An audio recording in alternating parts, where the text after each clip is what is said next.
Assalamualaikum warahmatullahi wabarakatuh. Segala puji kepada Allah, salawat dan salam kepada Rasulullah Sallallahu Alaihi Wasallam. Dengan perjuangan Rasulullah, kita dapat menikmati ilmu yang Allah turunkan, sehingga kita dapat mempelajari ayat-ayatnya untuk kita laksanakan dalam kehidupan kita. Baiklah, untuk hari ini kita memulai membaca surat Al-Fatihah dengan nama Allah yang Maha Pengasih, Maha Penyayang. Dengan nama Allah itu Asmaul Husna. Maka gunakan nama-nama Allah Asmaul Husna itu untuk semua pekerjaan, karena Bismillah ini digunakan untuk semua pekerjaan. Pakailah yang sesuai. Allah yang Maha Esa, Maha Kuasa, Maha Besar. Ar-Rahman itu menunjukkan bahwa Allah Maha Pengasih. Dia mengasihi semua makhluk dikasihi, tapi dengan sebab. Jadi ada sebab zahir, ada sebab batin. Jadi kalau mau mendapat sesuatu berarti berusaha atau dengan karunia. Kalau mau pandai, belajar. Nah, kalau mau kuat, berlatih. Sedangkan Ar-Rahim itu Allah Maha Penyayang sebagai hukum akibat. Jadi kalau di dunia ini berlaku dua hukum, yaitu hukum sebab dan akibat. Sedangkan nanti di akhirat tinggal hukum akibat saja. Jadi yang kita cari di dunia ini, inilah Ar-Rahman Ar-Rahim, kasih sayang. Kasih sayang ini milik Allah. Maka kita taburkan kasih sayang kita kepada semua makhluknya, sehingga Allah akan menurunkan kasih dan sayangnya kepada kita.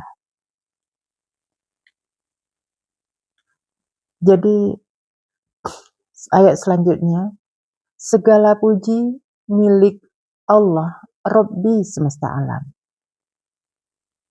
Jadi yang berhak dipuji, puji-pujian itu adalah milik Allah. Jangan kita senang dipuji. Segala puji milik Allah, Rabbi semesta alam. Jadi kalau orang yang sudah benar memuji Allah, maka dia tidak akan mudah tersinggung. Karena sudah menempatkan sesuatu pada tempatnya, itu insya Allah tidak akan salah. Sehingga Allah akan mengembalikan kepada kita sesuai yang ada. Ar-Rahman Ar-Rahim, yang Maha Pengasih, Maha Penyayang. Jadi kalau tadi di atas sudah dijelaskan dalam Bismillah itu yang Maha Pengasih, Maha Penyayang. Nah, ini sama, tetapi ini dalam arti pelaksanaan. Yang Maha Pengasih, Maha Penyayang. Dialah Allah yang Maha Pengasih, Maha Penyayang. Penguasa pada hari pembalasan. Jadi hari pembalasan itu penguasanya, ya Dia yang Maha Pengasih, Maha Penyayang. Ini menunjukkan bahwa yang Maha Pengasih, Maha Penyayang itu membalasi hambanya dengan kasih sayangnya. Hari pembalasan itu bukan hanya di akhirat, tapi di dunia juga sudah dibalasi. Kalau yang bersikap mengasihi, orang yang senang mengasihi, Nah, di sini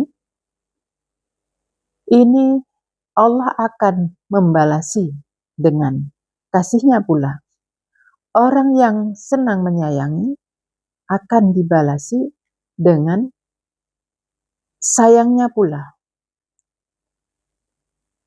Jadi di dunia ini kalau kita senang menyenangkan orang lain, itu akan mendapat balasan dua, kasih dan sayang. Karena tentu kita akan memberi, tetapi hati kita ada rasa sayangnya. Nah, itu dapat balasan kasih sayang. Hanya kepadamu kami menyembah dan hanya kepadamu kami memohon pertolongan.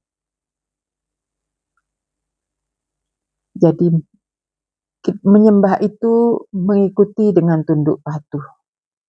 Jadi kita patuh dulu kepada Allah, kita ikuti Allah, perintahnya kita jalankan, kemudian kepadanya kita memohon pertolongan, baru kita memohon pertolongan. Ini langkah Allah, menunjukkan langkah sembah, baru memohon. Tunjukilah kami kepada jalan yang lurus.